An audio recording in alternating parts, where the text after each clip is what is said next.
Ryan Trahan is one of the most charming and well-liked people on YouTube. His Penny series has garnered hundreds of millions of views, and his comments are flooded with people asking for more. So in this video, we're going to break down 4 of Ryan's habits that make his videos so addicting, and learn what you can do to convey that same charm and draw in your videos. Ryan's last habit is one that completely changed the way that I view YouTube, so stick around to the end. The first thing you can learn from Ryan is his nuanced approach to storytelling. It's no secret that Ryan is a master storyteller, but what is it that makes the narrative of his videos so addicting? To understand what Ryan does so differently, you have to first understand the meta of YouTube. Over the last few years, there's been a shift towards sensationalized, idea-based videos. People have been wanting a bigger and bigger spectacle. And once creators realize that spectacle gets clicks, they hyper-focus on getting that spectacle click. But now we're getting to a point on YouTube where spectacle is getting old. So now creators are leaning towards storytelling. Watch Ryan talk about why this is problematic here. Here's an example. If I go out on an island and I just experience living on this island for 50 hours, I have no genuine emotional transformation. What would you do if you had it in post-production? Like, would you try to create this idea that I totally transformed emotionally, or would you just let the experience be entertaining at surface value? Because I feel like this is the big problem that creators are facing, is they think they have to force a transformation that didn't happen. Don't force emotional transformation. Yes. Because that comes across as inauthentic. And I think that we just crave authenticity and realism. And I think that's what we're moving towards. So if you shouldn't force transformation into a video for the sake of storytelling, what should you do instead? Ryan adopts the heavy use of something called the Harmon Circle. If you have no idea what the Harmon Circle is, that's okay. I had to look it up too. The Harmon Circle is a story structure involving the protagonist starting in one place and then ending in the same place having changed. Watch Ryan's editor, Zach, explain the Harmon Circle as it relates to Ryan here. The easiest version is a person or a character starts in a natural state. Like Ryan will start in his bedroom, okay? And then he goes on some quest and encounters some obstacle. And then he responds to that obstacle, whether a win or a loss, and then he returns to his normal state, being a changed person. In every one of Ryan's videos, he goes through the Harmon Circle. He bookends his videos in the same place. In his Petty series, this is most often his hammock, but he experiences a small number of obstacles and adventures that results in a transformation. The obstacles Ryan faces could be as big as the Great Reset, or as small as accidentally spilling coffee on himself. I just spilled my latte all over myself. What matters is that it's real. The more real and personal your obstacles, the scarier it is to broadcast them publicly onto YouTube. But that's exactly the type of content that most people crave. The most powerful scene in Ryan's sensory deprivation video came from a moment like this. Check it out. And I had a moment in there where I actually felt like I had these recessed memories about my grandmother, and just the last time I felt super still. And it was just taking a nap with her one summer in 2008 when I was just super young. And it was wild because I literally started crying. I started bawling. And it's so funny because Zach helps edit the videos, and he was like, dude, we should put this in the video. And so it's really crazy because I feel like to an extent, I do have a vision for what the video is supposed to turn out like, but we realize those are the moments we crave, even off camera. On a human level, we crave those real emotions, real conversations. And so many great comments came from that, just empathizing with me and people sharing their experiences the last time they felt still, or how their grandparents impacted their lives. As humans, we love connecting to other humans on a real and authentic level. So how can you apply this to your own videos? Well, instead of trying to force this grand transformation, try viewing your video topic through the lens of realism. What real obstacles will you encounter? What's your real response to these obstacles? It's okay to be subtle. And to emphasize subtle changes more, try beginning and ending your video in the same state, to highlight the contrast between the before and after. As you start to do this, your viewers will start to pick up on the authenticity of your transformations and will start to crave your content.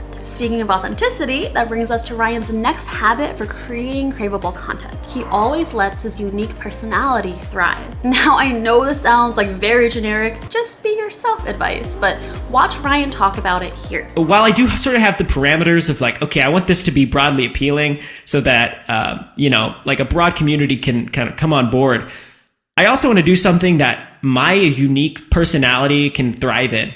And there's been several times where I've not been loyal to that. Like I've tried to be Cody Co 2.0, Mr. Beast 2.0. Like I had a vlog era where I tried to do like Logan Paul 2.0. But I realized you're only going to be a small fraction of what they are. You're never going to be 100% of yourself. There is no doubt in Ryan's more recent videos that he is 100% himself. And the result is this endearingly awkward style that you just can't get anywhere else. A man walks into a bar and says, "EMG!" Ryan reflects his own unique personality in his editing style as well. Watch as he talks about it here. I think that the things that make us unique as creators are the things that most people just overlook. Like, I am so particular about font choices. I'm so particular about like timing, cuts. Like, you're like trying to communicate to the audience who you are at all times. And so like leaving an extra half second of awkward silence that really happened. I'm gonna deliver you a penny in like a month, hopefully, okay? A what?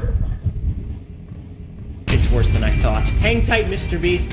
I'm on my way. I thought they were... Could be the difference between them understanding like how awkward that is and how like you're just a normal human versus you being some actor who's like creating this content for money, you know? Ryan's viewers have come to expect his personality and style in each of his videos, and they crave it. By letting his own unique personality take the forefront of his content, Ryan almost creates a sense of scarcity. Want to feel the way you feel when you watch his videos? Then watch more of his videos, because you can't get that feeling watching anyone else. The time Ryan's personality shone the brightest was during his 30-day penny series, which brings us to the next of Ryan's habits for creating craveable content: uploading videos consistently. We all know that you should upload consistently. That's old news. But Ryan's approach to consistent content contains nuance that takes it from ordinary basic advice to extremely craveable content. When Ryan created his penny series, he did so using a format that is not typically seen for challenge-based or idea-based videos: daily vlogs. Now, daily vlogs for challenge videos might seem crazy, but there was a method to his madness. Take a look here. We made it because we wanted to make YouTube feel alive, and we wanted YouTube to feel like a place that people are excited to go to. And it's so crazy to see that a lot of people said like, I wake up to this and this is my life now. Ryan's penny series became a part of countless people's daily lives. I was one of those people. I remember that as the penny series was going on, I got so excited to sit down and eat lunch every day and turn on YouTube and watch the next video in a series. All it takes is going through Ryan's comments to confirm that I was not alone in this addiction. People craved Ryan's content. Because of the consistent daily upload, people knew that they could rely on a new video every day like clockwork. And this regularity allowed the series to be baked into people's regular routines. Now, I know it's not realistic for everyone to be releasing videos every single day. It's not even realistic for Ryan to upload videos daily forever. Before the penny series, Ryan was uploading videos every other week. But watch as he describes what his upload schedule would be after the penny series. So basically moving forward, we decided we're gonna try to post once a week for 12 weeks. And that's because posting twice a month felt very slow, like we didn't have a connection with the audience. But we also realized how much we love to create, you know, sort of like spectacle videos in a sense. And so we're trying to fuse the two where we're much more like accessible to our audience, or like, hey, we're posting once a week no matter what, which means that we're not going to be perfectionists about these videos. We're trying our best on them, but we will be there for you this time every week, and you'll be able to like have a video that you get to enjoy.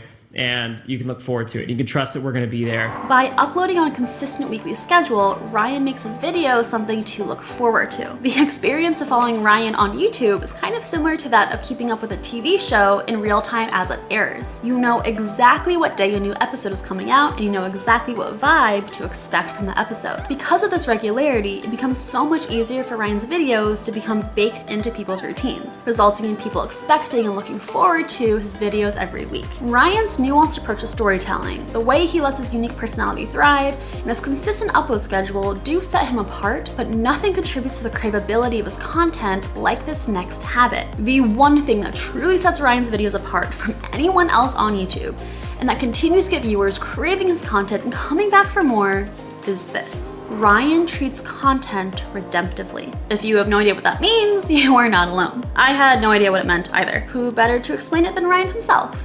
Take a look. We discovered this thing called redemptive work, and essentially it just, this chart outlined everything that I felt about YouTube, even just like general capitalism and how typically the goal is to exploit others to benefit from them.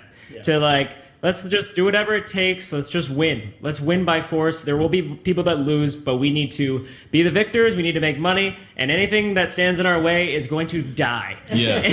And that's the reality, dude. Like, I felt like I saw that on YouTube even. You see people that are posting videos that clearly are not something that they're passionate about. Like, you're seeing people that are just copying other people's videos, crapping out whatever video they can and like putting a good enough packaging on it and getting tons of views and like making tons of money. And the audience doesn't feel rejuvenated by that content. They don't feel like inspired by that content.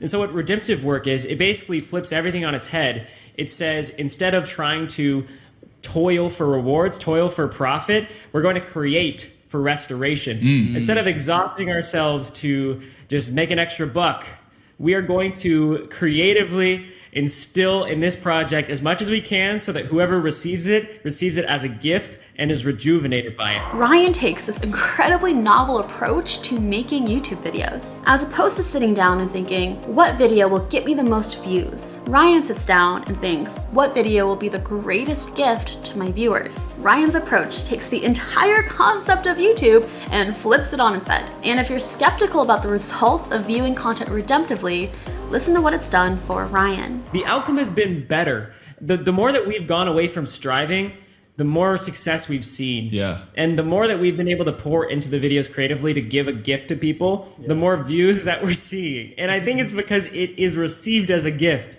That's it. Because you don't just give someone a crummy gift because you want them to love it. To apply this to your own videos, think about your viewers as your friends, or even as a past version of yourself. What type of content would you gift your friends with if you could? What kind of gift would they like? What kind of gift would they appreciate and value? Viewing your content in this way can make a huge difference for how your videos are perceived. Much in the same way that a viewer can tell when you're genuinely having fun in a video, they can also tell when extra care and love is poured into a video. Viewing YouTube redemptively isn't a mindset shift that's easy to accomplish. I swear I've questioned this video at least 10 times while I was scripting it, thinking, is this a good enough gift for you?